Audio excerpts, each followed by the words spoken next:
भाई हमारे देश का जो युवा है वो भी पागल है। मेरे को एक बात बताओ, तुम्हें मंदिर बना के दे दिया और तुम्हें जिंदगी में क्या चाहिए? हैं? अयोध्या में मंदिर बन गया, उसका पूजन हो गया, और इससे बड़ा मुद्दा और क्या है? अब तुम्हें जॉब भी चाहिए। तुम्हें जॉब दिला दी तो हिंदू मुस्लिम के नाम पर ये घृणा कौन फैलाएगा? तुम्हें जॉब दिला दी तो जात पात के नाम पर दंगे कौन करवाएगा?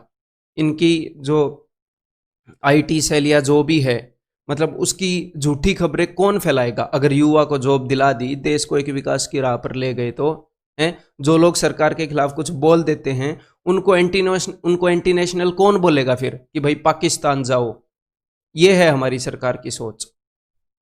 ये यहां पर मैंने कुछ चीजें लिखी हैं ताकि ये जो मुद्दा है ये ट्रैक से भटक सकता हूं मैं, ताकि जो काम काम की बातें हैं और मैं आपको सीधा सीधा स्टिक सॉल्यूशन दूंगा मेरे भाई।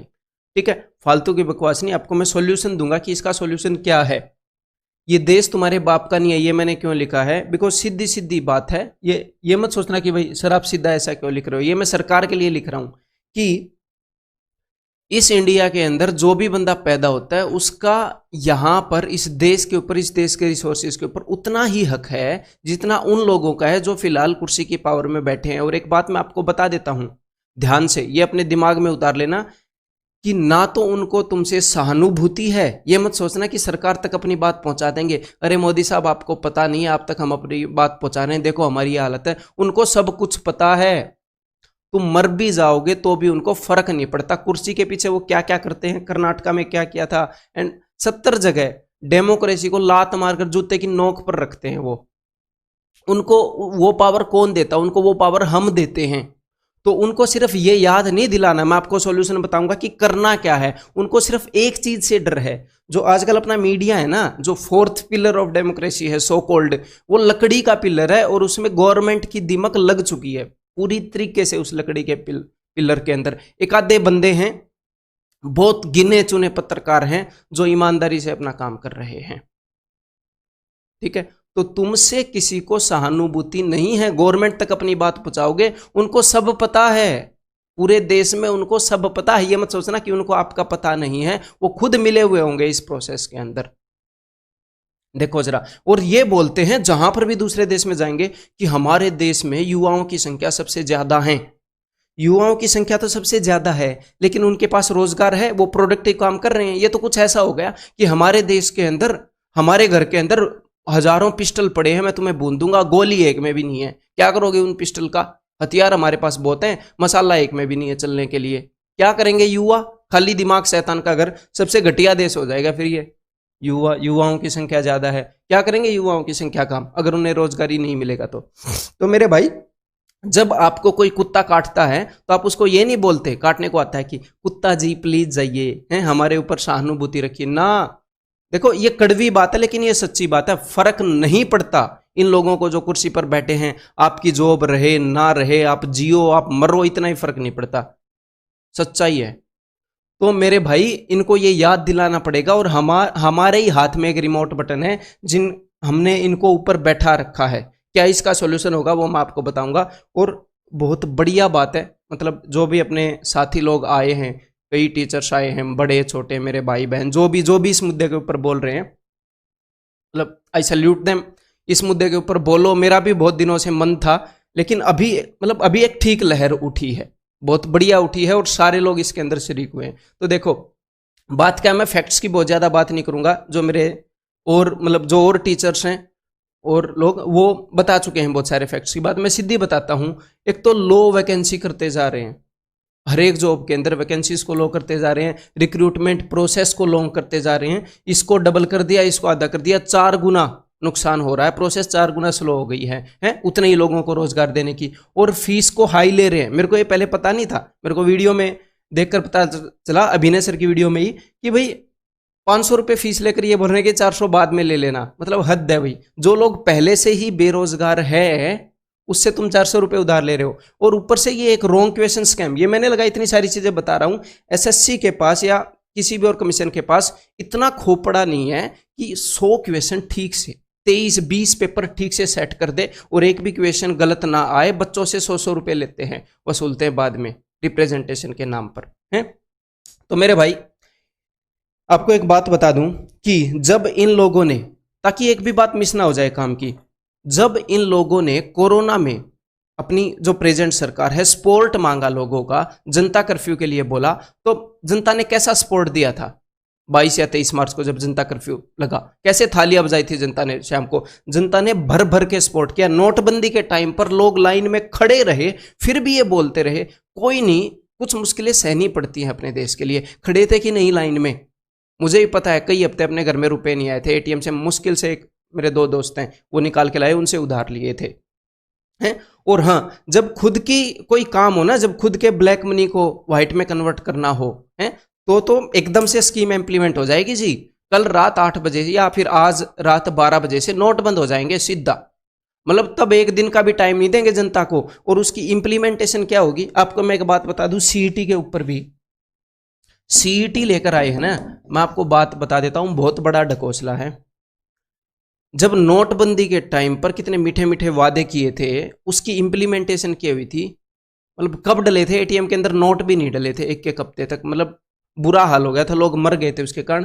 तो स्कीम तो बहुत सुंदर सुंदर लाएंगे, काला धन ले आएंगे, हर एक के खाते में इतने रुपए आ जाएंगे, स्कीम तो बहुत बढ़िया बढ़िया लाएंगे, हैं। कागज के ऊपर वो स्कीम मतलब सोने जैसी लगेगी, और वो कोयले जैसी भी नहीं होगी जब वो एक्चुअल में इंप्लीमेंट होगी। और बात किस चीज की करते हैं? आत्मनिर्भर भारत की। मेरे भाई एक बात बताओ, आत्मनिर्भर भारत बोल देते हो, ठीक है, तुम ये बोल रहे हो पकोड़े बनाओ, ठीक है, कोई दिक्कत नहीं है भाई, पकोड़े बना लेगा बंदा। लेकिन कैसी कैसी चीजें तुम लेकर आए हो? डीमोनेटाइजेशन। जब डीमोनेटाइजेशन आया तो इतने रोजगार थे जो बंद हो गए। पहले तुम बोल रहे हो कि आत्मनिर्भर बनो, हमारी ये सोच है कि आत्मनिर्भर बनाए, तो नोटबंदी लेकर आए तो बहुत सारे बिजनेस बंद हो गए थे। ये देश अपने जीडीपी से नहीं चलता। जब एक गरीब के घर में बच्चा रो रहा है, उसका बेटा बोल रहा है पापा मुझे रोटी दे दो, दूध दे दो पीने के लिए, तो वो ये नहीं बोलता बेटा we are one of the largest economies, हमारा जीडीपी बहुत ज्यादा है, तू रोटी का क्या करेगा? भाई गरीब के घर में रोटी और बेसिक सुविधाएं पहुंचनी चाहिए। एक जो आम सी रिक्वायरमेंट है एक बंदे की, इनकम, मतलब एक लाइफस्टाइल के लिए उसको कुछ तो रुपए चाहिए ना। घर में एक जवान बंदा बैठा है, वो नौकरी लगेगा तब वो कुछ रुपए पैसे लेकर जाएगा, कुछ बेसिक नीड पूरी करेंगे। और सरकारी नौकरी में कितनी तुम लाखों की तनख्वाह दे रहे हो, जितनी तनख्वाह देख रहे हो, मुझे उससे कोई प्रॉब्लम नहीं है, लेकिन ये है कि वो तो ठीक से दे दो, वो नौकरी तो ठीक से दे दो। कोई भयानक ऐसी चीज थोड़ी है, वो नौकरी तो दे दो ठीक से, उसका प्रोसेस तो तुम ठीक से करवा दो। जब जनता से सपोर्ट मांगा है मोदी जी ने, मतलब जितने की उन्होंने उम्मीद ना की होगी ना, उससे ज्यादा सपोर्ट उनको मिला है। नोटबंदी में भी और डिमोनेटाइजेशन में, डिमोनेटाइजेशन बोल रहा हूँ, कोरोना के टाइम पर भी। और आत्मनिर्भर की बात है तो डिमोनेटाइजेशन जब हुआ, जब लोगों के धंधे ठप हुए, कितने लोग, जब जीएसटी लगाकर इन्होंने नाक में दम कर रखा है बिजनेसमैन लोगों के, या बहुत सी ऐसी चीज हैं मतलब जिसको ठीक से इंप्लीमेंट नहीं किया है, लोगों को समझ में ही नहीं आ रहा है क्या मामला है। देन हाँ, बोलते हैं कि हमारे पास इतने युवा हैं, 70 साल, मतलब आज़ादी के इतने साल के बाद अपनी एजुकेशन पॉलिसी चेंज हुई है। जब यही एजुकेशन पॉलिसी पहले कांग्रेस लेकर आ रही थी, तब इसी चीज़ का विरोध कर रहे थे। युवा तो हैं, उनको ठीक से पढ़ाएंगे तभी तो वो आगे जाकर आत्मनिर्भर बनेंगे। उनके अंदर कोई स्किल ही नहीं होगी, ऊपर से तुम गवर्नमेंट जॉब देखो, क्या आत्मनिर्भर बनेंगे वो? जब यही चीज़ पहले लाई जा रही थी ठीक से एजुकेशन पॉलिसी, और कोई भी स्कीम निकालेंगे 50 करोड़ तो उस स्कीम के ऊपर इंप्लीमेंट करने में लगाएंगे, 500 करोड़ उसके ऊपर मार्केटिंग में लगा देंगे। बहुत बढ़िया बात है भाई। तो मैं आपको एक बात बता देता हूं, अगर आप ये चाहते हो कि मैं इनकी नज़रों में आऊं, सरकार तक मेरी बात पहुंचे, मोदी जी आप तक मेरी बात पहुंच जाएगी, तो मोदी जी आपकी बात मान लेंगे। उनको पता है पहले से ही आपकी बात, कहीं से आपकी बात नहीं मानने वाले वो। उनको सिर्फ है कुर्सी का चक्कर। हर एक सरकार को, मैं सिर्फ ये नहीं बोल रहा इस सरकार को टारगेट कर रहा हूं, इसको, इससे पहले को, इसके बाद, ऐसे ऐसे लोग घुसे पड़े हैं, डेमोक्रेसी की जरा भी इज्जत नहीं है। जब उनके ऊपर बात आएगी तो आपकी बात मानी जाएगी। आपको सीधा सीधा उनको चैलेंज करना पड़ेगा कि भाई देश तुम्हारे बाप का नहीं है, हम, तुम नौकर हो हमारे, तुम्हें चूज किया था कि हमें रिप्रेजेंट करो और हमारे बिहाफ पे तुम काम करो इस देश के ऊपर। और वो दादा बन के बैठे हैं। तो ये कुछ हैशटैग हैं जो अपने, और जो टीचर्स हैं वो ट्रेंड करवाने की कोशिश कर रहे हैं, वहीं से मैंने हैशटैग उठाए हैं। और एक और हैशटैग मैंने उठाया है क्योंकि कान पर जूं तभी रेंगेगी जब खुद के ऊपर बात आएगी। मैं आपको बता देता हूं, उनकी नज़रों में कि हम उनकी नज़रों में आ जाएंगे, कुछ नजरों में नहीं आते उनकी, उनको पता है, सब सारा कुछ पता होता है देश का हाल। ठीक है, तो 1 सितंबर को मेरी तबीयत थोड़ी ठीक नहीं थी, हो सकता है लग भी रहा हो, जुकाम सा भी और थोड़ा बुखार सा भी है, लेकिन आज जरूरी था ये वीडियो बनाना, बहुत जरूरी था। 1 सितंबर को 11 बजे ग्रैंड ट्विटर कैंपेन चल रहा है, ग्रैंड ट्विटर कैंपेन, सारे टीचर्स इसके अंदर मिलकर आए हैं। और मैं स्टूडेंट्स को एक बात बोल देता हूं कि ये मत सोचना कि अभी मेरे को कोई आंच, मेरे ऊपर कोई आंच नहीं है, मेरे को क्या जरूरत है, अभी तुम्हें जरूरत है, मेरे को कोई जरूरत नहीं है, समझ रहे हो, तुम्हें जरूरत है फिलहाल। तो तुम इस वीडियो को कितना भी शेयर करो, किसी मतलब तुम किसी भी टीचर की वीडियो को शेयर करो, इसको दूसरी को किसी को भी उसको फैलाओ, और कुल मिलाकर अपने जितने भी भाई बंधु हैं, रिश्तेदार हैं, काका ताऊ के लड़के हैं, उनको ये बताओ कि 11 बजे ये हैशटैग ट्वीट करा रहे हैं, इनकी स्पेलिंग चेंज मत करना, कुछ स्टूडेंट को पता नहीं होता है, एग्जैक्टली यही स्पेलिंग लिखना, कहीं पर कॉपी करके रख लो इनको, व्हाट्सएप के अंदर या कहीं पर कॉपी करके रख लो, एक बार लिख के रख लो, वहीं से अपने ट्वीट के अंदर डालना, ट्विटर के ऊपर ये कैंपेन करना है। ठीक है, hashtag SSC declare CGL result, hashtag speak for SSC railway student, और ये जरूर आपने करना है। मेरी बाकी टीचर से भी रिक्वेस्ट है मेरे भाई, जब तक आपने सीधा चैलेंज देना, नो जॉब नो वोट, जब तक जॉब नहीं दोगे तब तक वोट नहीं मिलेगी। मतलब ये नहीं है कि कोई भी आपको आगे जॉब दे तब वोट देगा। देखो प्राइवेट के अंदर भी इन्होंने माहौल खराब कर रखा है, जब तक आपको अपनी एजुकेशन क्वालिफिकेशन की बराबर की जॉब नहीं मिलती ना, तो आपको जॉब नहीं मिली ये मान लो। अगर आपको अपनी एजुकेशन क्वालिफिकेशन के बराबर की जॉब नहीं मिली तो वोट मत देना अगली बार। अगर आपने सरकारी नौकरी में अप्लाई कर रखा है और वहां पर प्रोसेस लेट कराया है कमीशन ने, तो वोट मत करना अगली बार।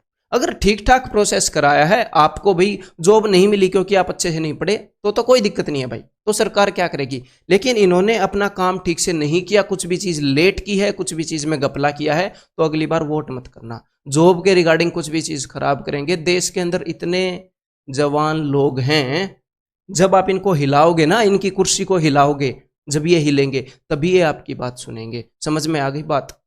बाकी इज्जत किसी भी चीज की फिलहाल लोगों के अंदर है नहीं, मतलब डेमोक्रेसी को लेकर मेरे को नहीं लगता कि बहुत सारे नेता ऐसे हैं जो राजनेता हैं वो तो एक्टिंग कर रहे हैं, और जो एक्टर हैं वो पॉलिटिक्स में आ रहे हैं और उनको लोग जिता रहे हैं। अजीब अजीब ही माहौल चल रहा है। और यहाँ पर जैसा कि मुझे लगता है, मेरा ओपिनियन हो सकता है कि जो रवीश कुमार जी हैं NDTV वाले, उन्होंने भी अपने लिए पहले मतलब इसी एजुकेशन के रिलेटेड ही, CGL के रिलेटेड उन्होंने आवाज़ उठाई थी, वो आवाज़ डेफिनेटली उठाएंगे, उन तक इस वीडियो को पहुँचाओ, किसी भी टीचर की वीडियो को पहुँचाओ। और जो बड़े बड़े प्लेटफॉर्म हैं, study IQ, Unacademy, Exampur, wifi study, मैंने यहाँ पर कुछ लिखे हैं, जितने भी बड़े बड़े प्लेटफॉर्म हैं उनको भी आप बोलो ताकि वो भी वीडियो बनाएं। और अब तक बहुत सारे लोगों ने वीडियो बना दी है, लगभग ऑलमोस्ट हर एक बंदे ने वीडियो बना दी है।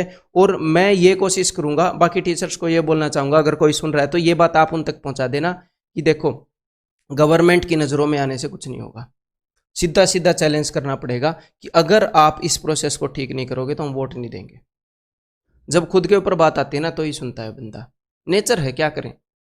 तो सीधा सीधा चैलेंज करना पड़ेगा कि इस हैशटैग को भी आप ट्रेंड करा दो, नो जॉब नो वोट।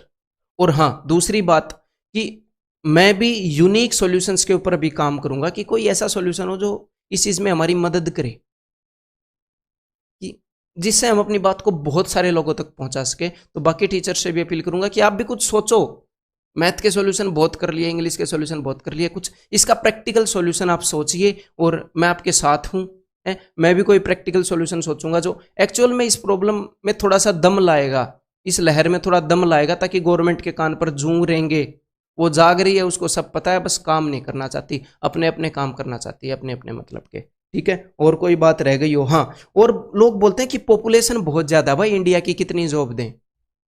अंग्रेजों ने जब भारत को गुलाम बनाया था ना, तब उन्होंने ये चीज ऑब्जर्व की थी, इस देश के अंदर जो बंदे हैं वो बहुत ही हम्बल हैं, बहुत ही इंटेलिजेंट है, इनको कुछ बोलोगे तो इतना जल्दी विद्रोह भी नहीं करते, हम्बल हैं, बहुत इंटेलिजेंट भी, खतरनाक है, दिमाग में कैलकुलेशन कर लेते हैं, और हार्ड वर्किंग भी हैं। तभी यहाँ के लोगों को क्लर्क बनाकर पूरी दुनिया के अंदर वो जिस चीज से इसके ऊपर राज कर रहे थे ना। तो इंडिया के लोगों के टैलेंट के ऊपर शक मत करना कि पॉपुलेशन बहुत ज्यादा है, कितनों को जॉब दें, टैलेंटेड है मेरे भाई, दूसरे देशों में भी जाकर काम कर रहे हैं, ऐसी बात नहीं है।